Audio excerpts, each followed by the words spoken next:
কিন্তু আমি তো তোমাকে ভালোবাসি না। জানি তো তোমার আমাকে ভালোবাসার দরকার নেই, কিন্তু আমি তোমাকে এত ভালোবাসবো যে তুমি সেটার এফেক্টই সারা জীবন শেষ করতে পারবে।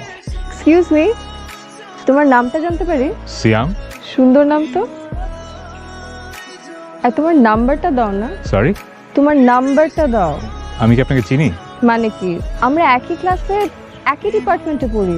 তুমি কি মেয়েদের দিকে তাকাও না নাকি? আচ্ছা যাই হোক, আমার বন্ধু ফারহানা তোমার উপর খুব ক্রাশ খেয়েছে, এই জন্যই নাম্বারটা নিতে। আমি কারোর সাথে প্রেম করতে পারবো না। কেন, গার্লফ্রেন্ড আছে নাকি? না, তা নেই। বাট তাই বলে কি আমার সবাইকে নাম্বার বিলিয়ে বেড়াতে হবে নাকি? অদ্ভুত।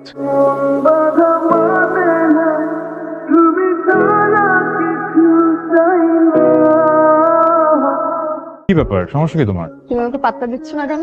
হাতটা দিচ্ছি না মানে? ক্লাস নোট দরকার, ক্লাস নোট দিলাম। অ্যাসাইনমেন্ট করে দিতে হবে, সেটাও করে দিলাম। তোমার কাছে আমার নাম্বারও আছে, আর কি চাও? তোমাকে চাই।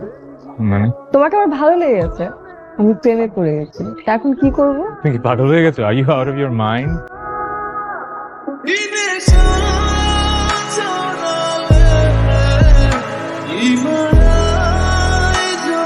এগুলো কি? এটা প্রেম কুট, চিরকুটের প্রেম ভার্সন। আমাকে দিচ্ছ কেন?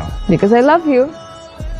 কিন্তু আমি তো তোমাকে ভালোবাসি না। জানি তো তোমার আমাকে ভালোবাসার দরকার নেই, কিন্তু আমি তোমাকে এত ভালোবাসবো যে তুমি সেটার এফেক্টই সারা জীবন শেষ করতে পারবে। কিন্তু আমি তো তোমাকে বলেছি আমি প্রিয়তা নামে একজনকে ভালোবাসি। ওকে আমি এখনো ফিল করি, ওর প্রতি আমার ফিলিং কখনো যাবে না হয়তো, আর হয়তো আমি তোমাকে কখনো ভালোবাসতে পারবো না। So what's the point? অসুবিধা নেই, তোমার ভালোবাসা নয় নাই পেলাম, কিন্তু তোমাকে ভালোবাসতে তো পারবো। আর প্রিয়তার কথা আমি জানি, তোমাকে যেহেতু ভালোবাসতে পেরেছি, তোমার ফিলিংস গুলোকে ভালোবাসতে পারবো। কিন্তু ধরো ও যদি কখনো ফিরে আসে? যেদিন ফিরে আসবে সেদিন আমি তোমার লাইফ থেকে চলে যাব। এটা হয় নাকি? এটা সম্ভব না। I don't love you, please বোঝার চেষ্টা করো। তুমি আমাকে ভালোবাসতে না পারো, কিন্তু ভালোবাসতে তো দিবা।